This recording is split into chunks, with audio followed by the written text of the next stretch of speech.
अध्यक्षीय डामाडोल हो रही है, जिन्ना के दबाव में उन्होंने वंदे मातरम की लाइनें बदल दी।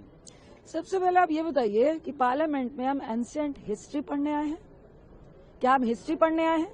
और उस हिस्ट्री से अगर पॉल्यूशन कम होता है तो हिस्ट्री पढ़ाइए। उस हिस्ट्री से आज जो मैंने 0R में उठाया, आपने पिछले सदन में ही कहा था कि वहां देवदार के पेड़ नहीं कटेंगे, वो गंगा का निश्चल स्रोत है।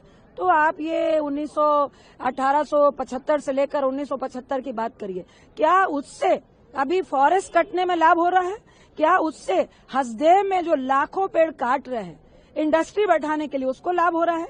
आज जो एयरपोर्ट में लोग 48 घंटे तक वेट करके आज दूसरी एयरलाइन में 4 गुना प्राइस देकर जा रहे हैं, आज दिल्ली बेंगलोर की फ्लाइट पकड़िए तो 40,000 इकोनॉमिक फेयर आ रहा है। क्या इस भाषण से क्या करंट इशू का समाधान हो रहा है?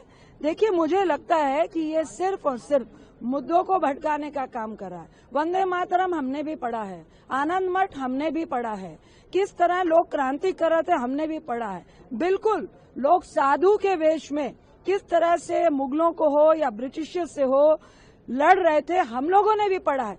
लेकिन उसकी खाल उखाड़ने में आप सिर्फ एक पार्टी को दोषारोपण कर रहे हैं और करंट में जिस षड्यंत्र के तहत आज एक एयरलाइन को आप नीचे कर रहे हैं, अभी वो क्वेश्चन भी हो रहा था राज्यसभा में, क्यों नहीं जवाब दे रहे हैं कि जो पैसेंजर के साथ हो रहा है, जिस तरह 4 गुना दाम बढ़ रहे हैं, जिस तरह से पॉल्यूशन है, आप गड़े मुड़दे उखाड़ रहे हैं।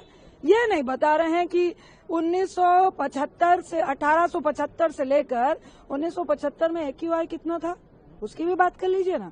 तो शायद वो तो नेहरू जी के कारण था कि हमारा वातावरण बहुत शुद्ध था। आप अभी का वातावरण, आपके बाद भी जब इतिहास उतरेगा तो क्या आप हमें ये सिखा रहे हैं? हम कहेंगे जब मोदी साहब थे, जब भाजपा की सरकार थी, तो वातावरण इतना दूषित हुआ कि हम देश की राजधानी में 400 AQI में काम कर रहे थे, जहरीली सांस रह रहे थे और पूरे फॉरेस्ट का बंटाधार किया था, क्योंकि आपने कुछ उद्योगपतियों को खुश करना था। तो इतिहास तो हब्का आता है। हम एक महत्वपूर्ण बात ये भी रही उनके भाषण में, और साथ ही साथ सुब्रमण्यम भारती साहब का, जिन्होंने तमिल के अंदर जो है उसका अनुवाद किया था वंदे मातरम का। देखिए, वो कॉम्बिनेशन में चल रहे हैं। अभी बंगाल में चुनाव है तो हमारे जो प्रधानमंत्री साहब है हमको बंकिम चंद्र चटर्जी साहब याद आ रहे हैं।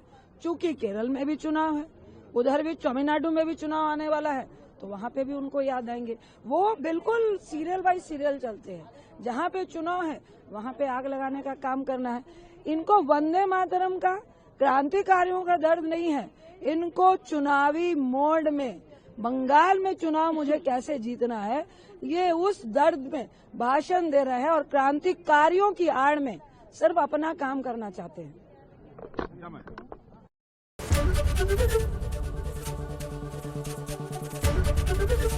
ABP गंगा, खबर आपकी, जुबान आपकी।